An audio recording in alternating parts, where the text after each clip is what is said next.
Nous allons consacrer la présente vidéo aux expressions du facteur de structure FHKL et de l'intensité IHKL d'une famille HKL quand elle diffracte à un ordre n donné. Pour pouvoir alors déterminer ces expressions, nous allons avoir besoin dans un premier temps de déterminer l'amplitude diffusée et le facteur de diffusion d'un atome donné. Dans une vidéo précédente que nous avions consacrée à la diffusion des atomes d'un cristal, nous avions expliqué que lorsqu'un atome J est irradié par les rayons X, tous les électrons qu'il contient, donc qui sont des particules chargées, donc tous ces électrons sont soumis en vibration forcée sous l'action du champ électrique de la radiation des rayons X. Et de ce fait, ils réémettent un rayonnement de même longueur d'onde et de faible amplitude dans l'espace qui les entoure, et c'est ce qu'on avait appelé la diffusion élastique. Dans ces conditions, l'amplitude diffusée par l'atome J correspond à la somme des amplitudes diffusées par tous ces électrons. Cette amplitude, c'est ce qu'on va appeler le facteur de diffusion. Il s'agit d'un nombre qui est complexe, ayant pour expression Fj est égal à module de Fj exponentielle I fois une phase phi j. Comme Fj est un complexe, son expression peut également s'écrire sous forme module de Fj cosinus phi j plus I sinus phi j. Et globalement, c'est sous la forme A plus IB. Géométriquement, cette amplitude peut être représentée comme suit.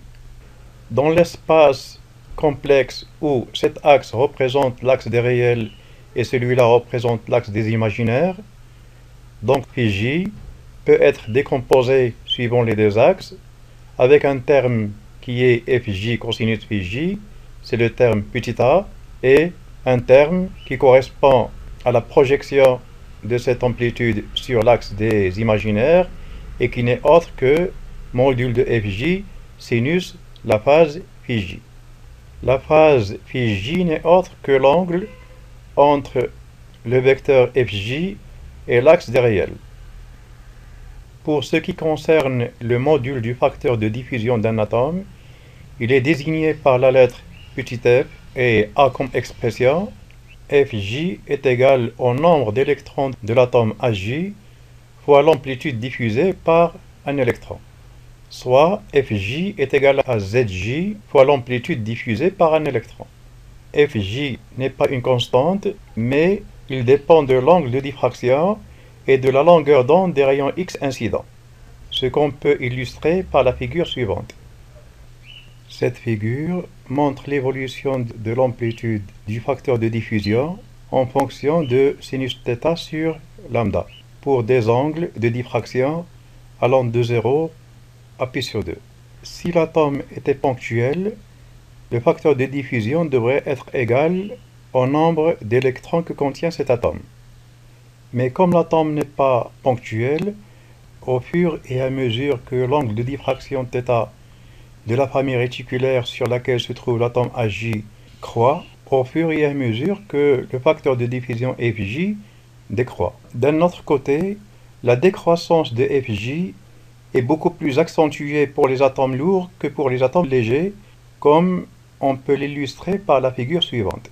Cette figure montre en effet que la décroissance du facteur de diffusion Fj est plus rapide pour l'atome ayant le Z le plus élevé. D'un autre côté, pour un atome donné, la décroissance de son amplitude de diffusion est plus marquée s'il est agité que s'il est au repos. L'agitation dont il est question pour un atome donné dans un cristal est ce qu'on appelle l'agitation thermique. Cette agitation traduit le fait que même si l'on est dans le cas d'un solide, les atomes ne sont pas tout à fait au repos. Sous l'effet de l'agitation thermique, l'expression du facteur de diffusion Fj devient Fj égale à F0 exponentielle moins b sinus carré θ sur lambda au carré. F0 étant le facteur de diffusion au repos, et B, c'est ce qu'on appelle le facteur de température. Ceci étant dit, nous avons signalé tout à l'heure que l'expression du facteur de diffusion d'un atome J donné s'écrit module de fj exponentielle i fois la phase phi j. Pour l'instant, on vient d'expliquer ce que c'est module de fj. Il nous reste maintenant à déterminer la phase fj. Pour déterminer la phase du facteur de diffusion, considérons alors deux atomes d'une maille cristalline. Le premier A0 sera placé à l'origine de la maille et le second, noté HJ, sera placé à l'intérieur de la maille et aura comme coordonnées XJ, YJ, ZJ. Si on désigne par RJ le vecteur joignant les atomes A0 et AJ, RJ va avoir alors comme expression XJA plus YJB plus ZJC. Si on irradie maintenant les deux atomes A0 et AJ par des rayons X sous une incidence θ, les vecteurs d'onde incidents S0 et diffractés S vont alors se déphaser comme on peut l'illustrer par la figure suivante.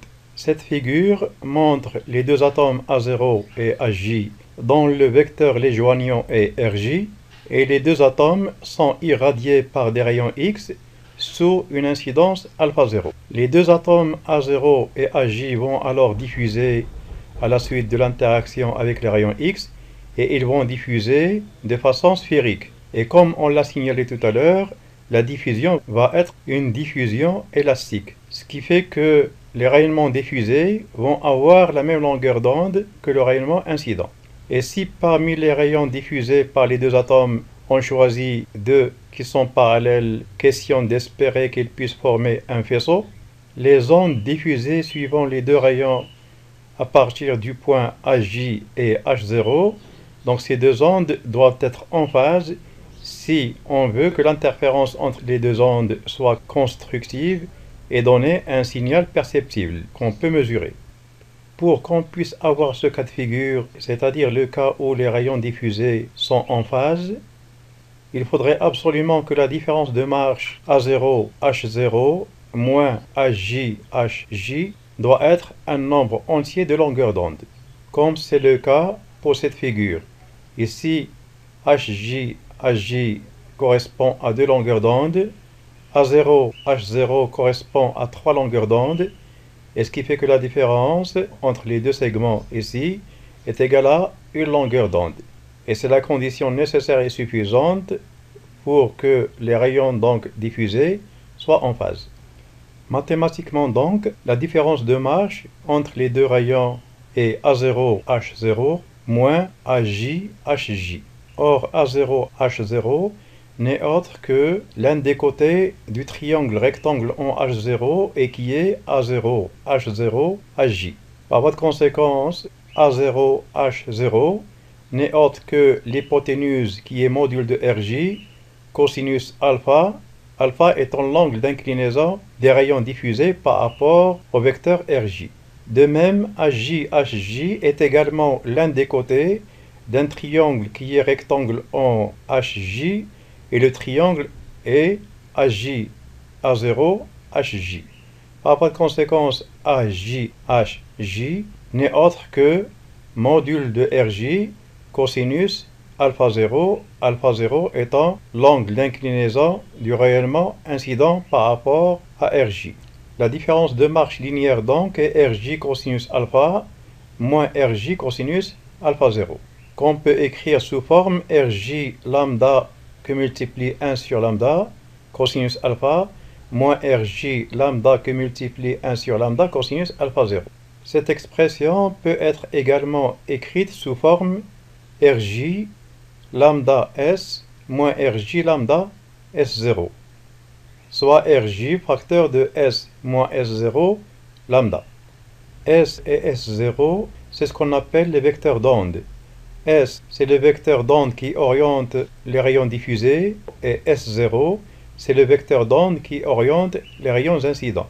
Si maintenant on note N, le vecteur S moins S0, donc c'est le vecteur qui va du sommet de S0 au sommet de S, ici sur la figure, ce vecteur-là. Donc si cette différence on la note N, cette expression devient delta est égal à RJ scalaire N fois lambda. Comme on l'a signalé il y a un instant, S et S0 sont ce qu'on appelle les vecteurs d'onde, et ce sont des vecteurs ayant le même module qui est égal à 1 sur lambda. Et par voie de conséquence, les vecteurs lambda S0 et lambda S, ce sont des vecteurs unitaires des directions d'incidence et de diffusion. Quant à n qui correspond à la différence S moins S0, et qui est donc la bisectrice de l'angle moins S, S, ce vecteur est ce qu'on appelle le vecteur de diffusion.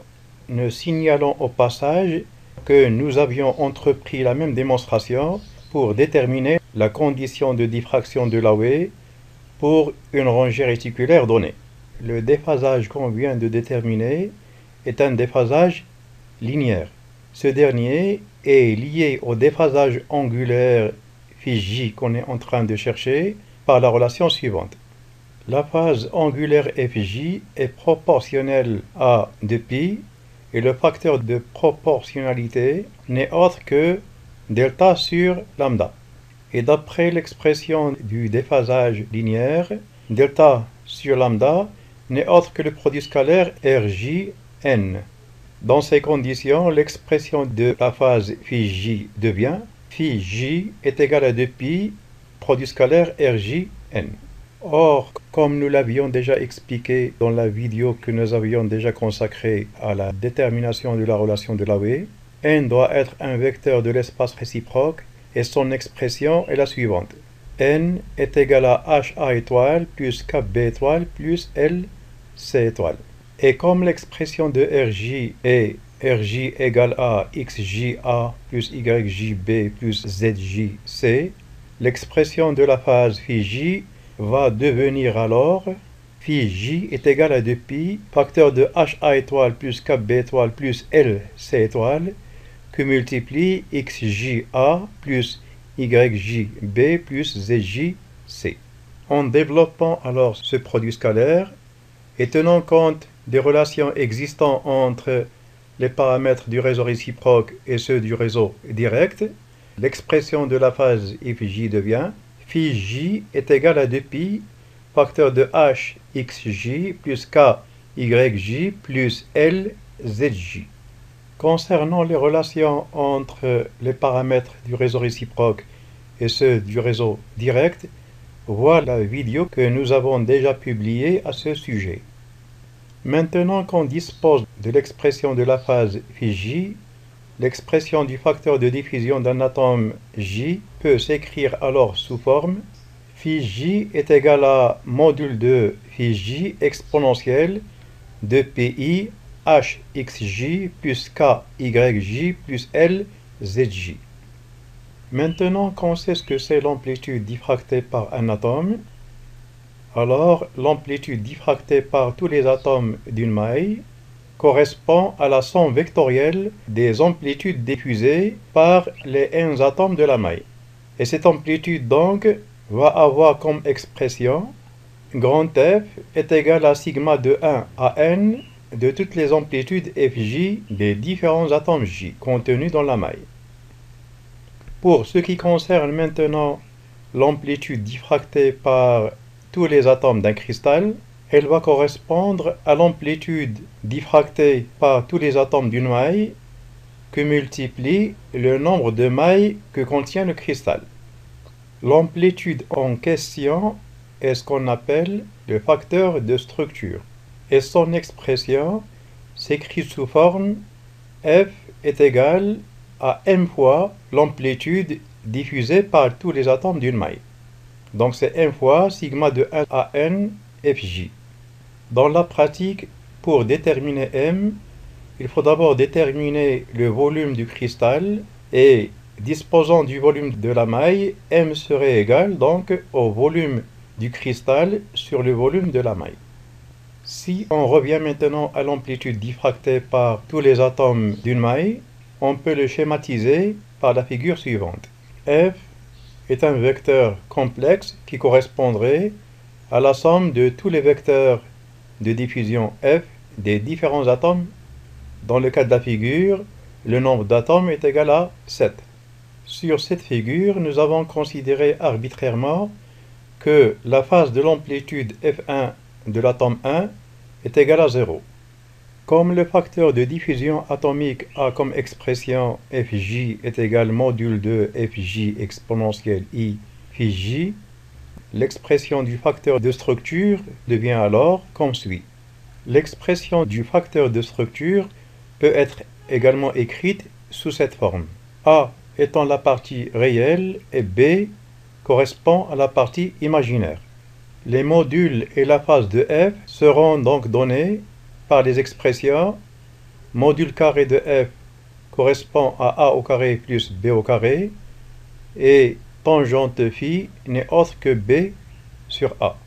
Ceci étant dit, maintenant comme f dépend des facteurs de diffusion atomique et que ces atomes doivent se trouver sur des plans réticulaires pour qu'on puisse avoir leur diffraction, selon la loi de Bragg, c'est que f va dépendre également des plans HKL.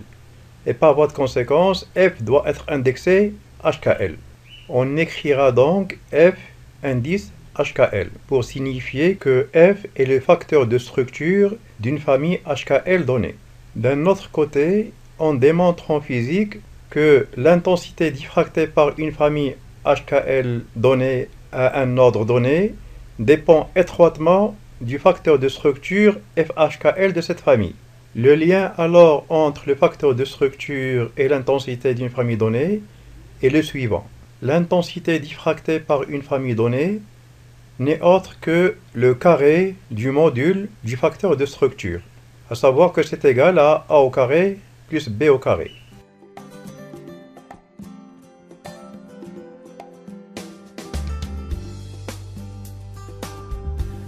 J'espère que la présente vidéo vous a bien servi et à la prochaine.